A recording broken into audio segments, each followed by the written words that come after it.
आइए जानते हैं ऐतिहासिक इमारतों की ऐतिहासिक कहानी। 9 टीवी प्रेजेंट धरोहर।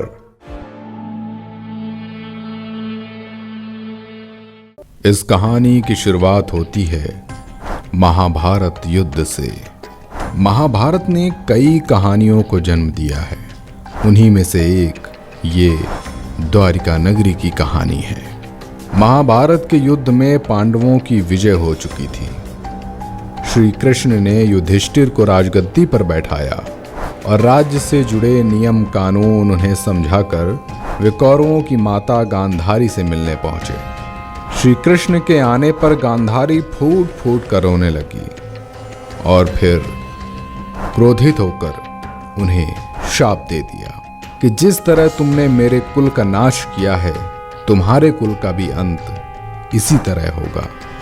श्री कृष्ण तो साक्षात भगवान थे, चाहते तो इस शाप को निष्फल कर सकते थे, लेकिन उन्होंने मनुष्य जीवन में लिए अपने जन्म का मान रखा और गांधारी को प्रणाम करके वहां से चले गए। इसी शाप के परिणाम के स्वरूप एक युद्ध में सभी यदुवंशी आपस में लड़ते हुए मारे गए।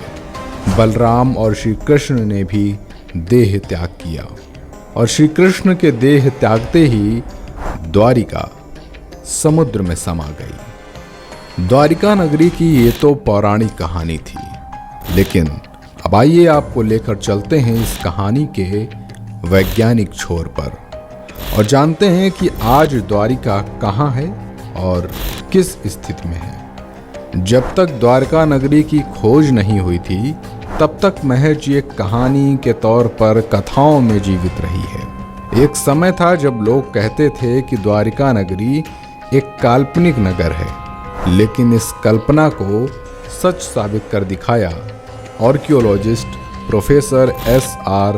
राव ने। प्रोफेसर राव और उनकी टीम ने 1979-80 में समुद्र में 560 मीटर लंबी द्वारिका की दीवार की खोज की। साथ में उन्हें वहां पर उस समय के बर्तन भी मिले जो 1528 ईसा पूर्व से लेकर 3000 ईसा पूर्व के हैं। हालांकि सबसे पहले वायुसेना के पायलटों की इस पर नजर पड़ी थी और उसके बाद राष्ट्रीय समुद्र विज्ञान संस्थान ने सोनार टेक्निक से समुद्र के अंदर जाकर करीब 4000 वर्ग मीटर क्षेत्र में अपनी रिसर्च शुरू की और तब जाकर वहां द्वारिकापुरी के अस्तित्व का पता चला। वहां से लकड़ी, पत्थर और हड्डियों के हजारों साल पुराने अवशेष मिले थे।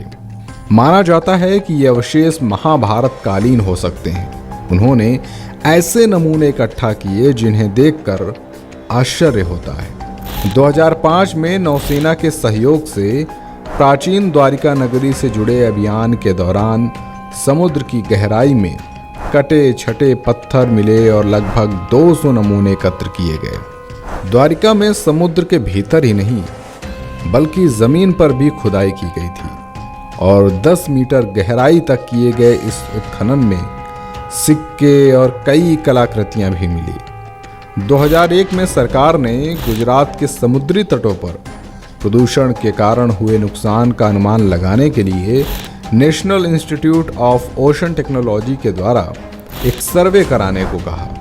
जब समुद्री तलहटी की जांच की गई तो सोनार पर मानव निर्मित एक नगर पाया गया, जिसकी जांच करने पर पाया गया कि ये नगर 32,000 वर्ष पुराना है और 9,000 वर्षों से ये समुद्र में विलीन है। ये जानकारी लोगों को बहुत ही चौंका देने वाली थी।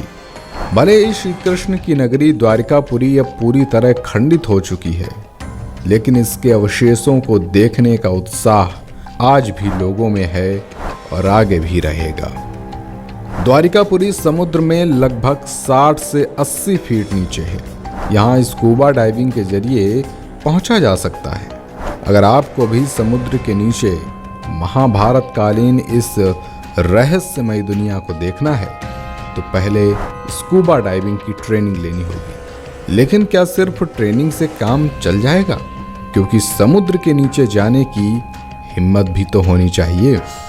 अंडर वाटर यात्रा करने का अपना एक अलग ही रोमांच होता है और जब ये यात्रा किसी पौराणिक जगह से जुड़ी हो तो रोमांच दुगना हो जाता है, क्योंकि साथियों द्वारिकापुरी के अवशेष अब भी समुद्र के नीचे मौजूद हैं। इनमें विशाल प्रतिमाओं के अवशेष, जंगली जानवरों की आकृतियां, बड़े बड़े द्वार और स्तंभ जैसे अवशेष शामिल हैं। आपको बता दें कि द्वारिकापुरी भारत के 7 प्राचीन शहरों में शुमार है।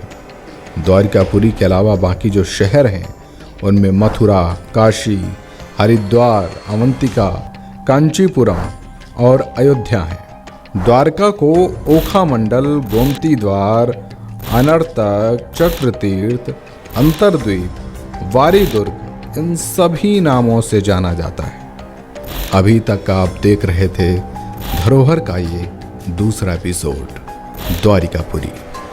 धरोहर के इस दूसरे एपिसोड की कहानी आपको कैसी लगी ये हमें कमेंट बॉक्स में ज़रूर बताएं, और ऐसी ही धरोहर की और भी कहानियाँ पढ़ने के लिए हमारी वेबसाइट www.9tv.in पर ज़रूर विज़िट करें।